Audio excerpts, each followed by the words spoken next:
Mai gida kai tsaye tambaya daga Ba Musa TV. Muna so ka gaya mana sunanka kuma ka gaya mana me musabbabin zuwan mu nan.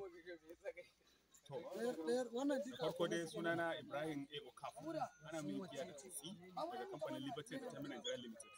Mun zo wannan forest area din ne saboda daukan waka mai suna so da kauna. So, ko za ka iya gaya mana adadin yawan jaruman da ka tara a wannan waka?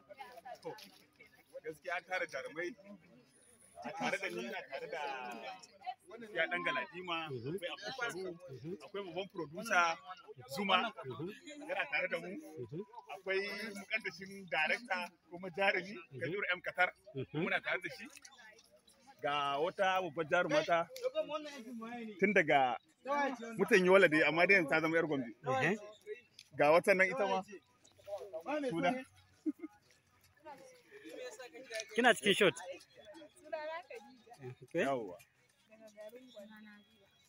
Ga babban makeup ina nan mai suna na Ibrahim. Babban makeup ɗin da muke ji da shi kenan. Shi ma yana tare da mu wannan aiki insha Allah. To da dai ne Ubangiji Allah dafa mana. Allah sa mun zuwa sa, Allah sa kuma a gama sa. To bai gida ba za ka yi gaya mana me sunanka? To sunana Bashir Umar Muhammad. Mu muna farin ciki da murna na yin wannan abun, Allah ya taimaka mana. Allah ya sa ya sa. To amin Allah ya yi. Kyamaraman, muna so mu samu labarinka da kuma shirinka game da wannan aiki. Labari na ni dai ne mai kafta hoto a wannan aikin. Ya za ka ba mu labari akan wannan waiza naka? Gaskiya wurin da na zo din nan gaskiya ba karamin burge ne, saboda gashi nan dai daji ne amma wurin kamar an shirya shi ne da mutane da suka yi gyara, to amma kuma in kai la'akari da wurin ba shirya shi aka ba, amma ya shiru ne kamar yadda aka shirya shi. A yanda ka nuna min dai, a yanda ka nuna mana wannan shine karon ka na farko kenan da ka zo. Natural forest kai ba artificial forest ba, amma zama kamar artificial forest saboda ya yi kyawun gurin. To ba komai, mun zo dai wannan a karon farko na wannan wakan da zamu dauka, ko sun gaya ma sunan waka? To gaskiya na san dai sunan ɗaya, kusan dai na san sunan su dai duka. Akwai dama akwai so na amana, ko ba ka bane? To a matsayin mu na supervisors da muka zo, muna so in muka kalli aikin ka muka gaya mana, in Allah yadda za mu neme ka Arewa 24 ka je interview, in Allah ya dafa maka za ka zama ɗaya daga cikin ma'aikatan mu na Arewa 24. Shikenan ba wani abu, Allah ya taimaka. Kana tare da mai Qatar?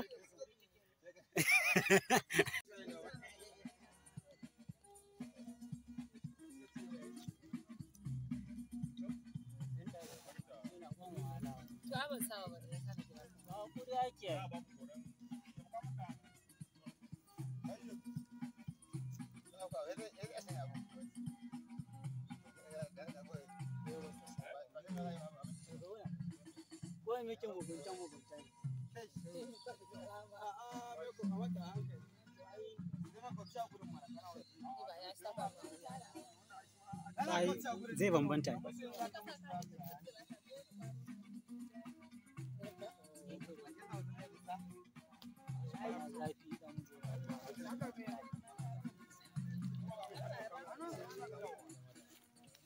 Ki sani fa duk gayin da zaki sai an zo an kula, sai mun zo mun miki. Kin ji ko? Yauwa. Abun yana ƙara zafi ne?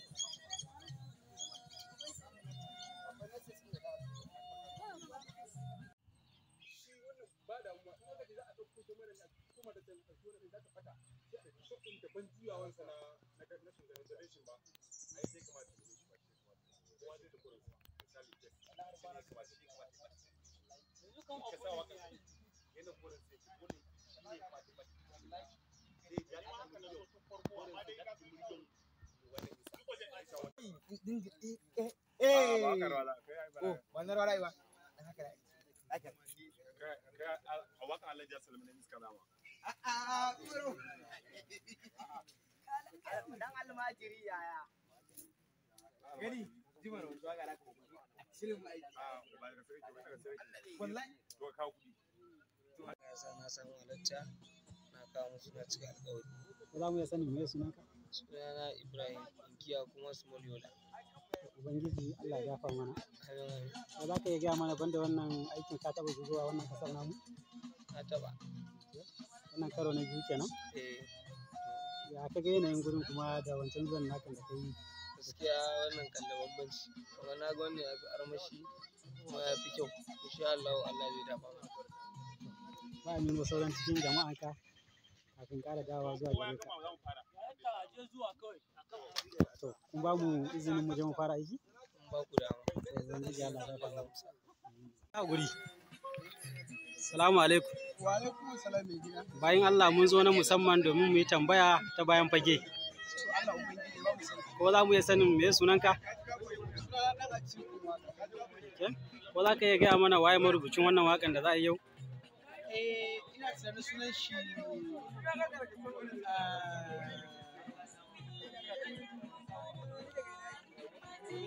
Bisalam. Okay. Bisalam. Wane gudunmawa ka bara akan wannan aikin da za a yi yau? Na ba da gudunmawar lokaci na zo ni da tsaya saboda mu ga aiki ya kan kama yadda ya kamata. Ko za mu iya sanin sunan jaruman take tare da kai? Sunana Fatima. Okay. Wane gudunmawa za ki ba mu a wannan aikin na yau? Ita din ma dai idan a raba kin tanci mata albasa mai gida. Ita ma ta ba da gudunmawar lokacinta ne ta zo ta ga yadda ake harkoki saboda ita ba kuwa ce akan wannan abun amma ita ma da kyau insha Allah za ta fara zuwa location in dai za a yi za ta dinga halatta insha Allah. To daidai ne ubangiji Allah ya dafa mana. Allah ya sa kuma mun yi asa'a. Amin ya rabbi. Allah ya sa kuma wannan shine karanta na farko za ta zo kuma ta zama tauraro. Amin ya rabbi. Kuma za mu rubuta matsayin kai ne mai gidanta daga yau. Ba da Ka ji gaskiya. Wallan. Sha balala. Ko za ka yi ga mana me aikin ka wannan salon?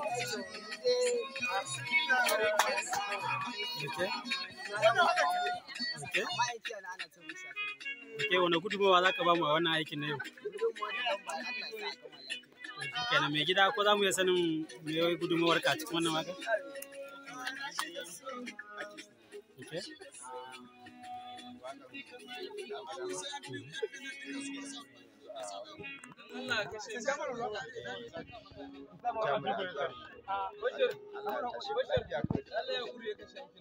Mun gode da nan gudunmawar da ka ba mu. Bawan Allah. No. Bayan fage ce. Yawwa.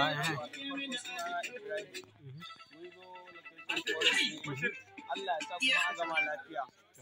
Mun zo lafiya, Allah sa mu koma lafiya.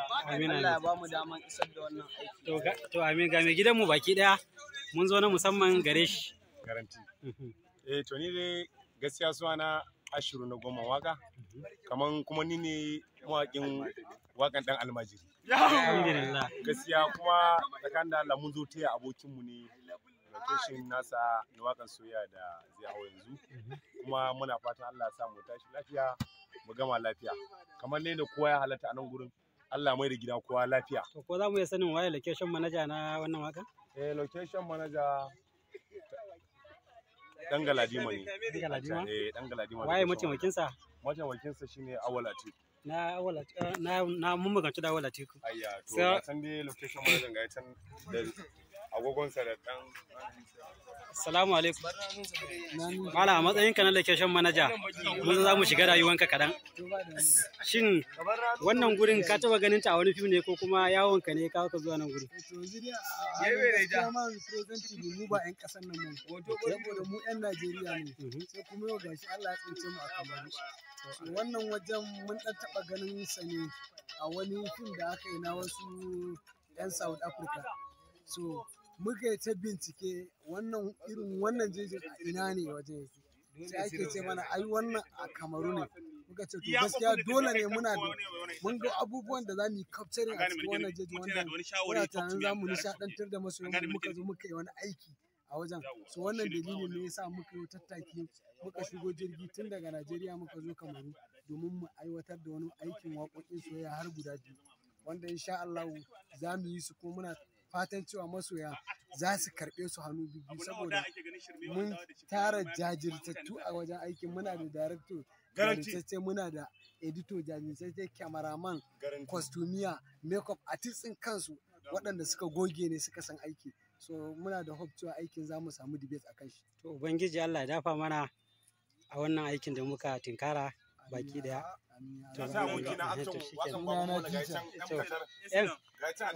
Yan Katar ya shiga yawa. To yan Katar wannan wakan da take functioning a cikin ƙasa ta Najeriya mai suna Baban Bola. Mai fita dai. To me yawa. Waƙar take nan take kan hanyar. To take kan hanyar fitowa ne. To dama duk tashin da ta yi naji tana ta tashi a studio daban-daban ba suke ta ma kenan. An sake audio bidiyo ne ba sake ba. Kuma insha Allah nan da wani ɗan lokaci kaɗan jama'a za su nishaɗantu. To yanzu dai sai ka koma ƙasa Najeriya ne zaka sake waƙan ko kuma anan zaka iya sake ta ba tare da sai ka koma ba. Ka san harkar yanzu muna digital world ne. Ita harkar YouTube ba wai iya Najeriya bane ko wani global ne.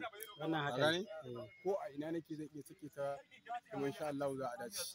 To dai ne ko za ka nuna mana jaruman ku na yau wanda za su hau wannan waƙoƙi?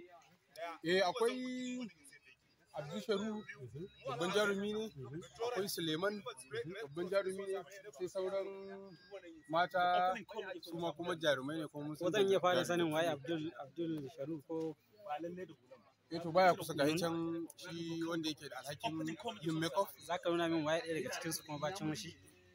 Akwai shi Suleiman a shi nan rike da na yi hira da shi ya gaya min.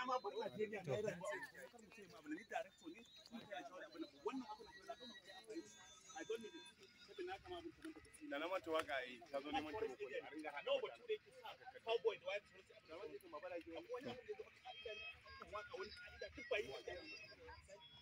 ina da wani interview akan mai costume. Mai gida tambaya na shine kana rantsar da jarumi saboda ya fito ka tabbatar da cewa jaruman kamata sun rantsu ne ko kuma yaya?